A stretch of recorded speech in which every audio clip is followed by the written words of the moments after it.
മഹാലക്ഷ്മി ഏജൻസിയിൽ വൻ തീപിടുത്തം.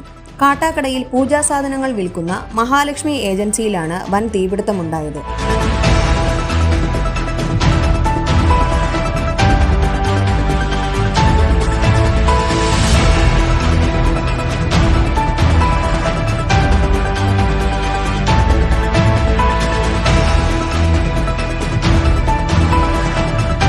മൂർത്തി എന്ന ആളുടെ ഉടമസ്ഥതയിലാണ് മഹാലക്ഷ്മി ഏജൻസി പ്രവർത്തിക്കുന്നത്.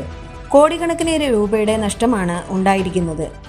പുലർച്ചെ 1 മണിയോടെയാണ് തീപിടുത്തമുണ്ടായത്.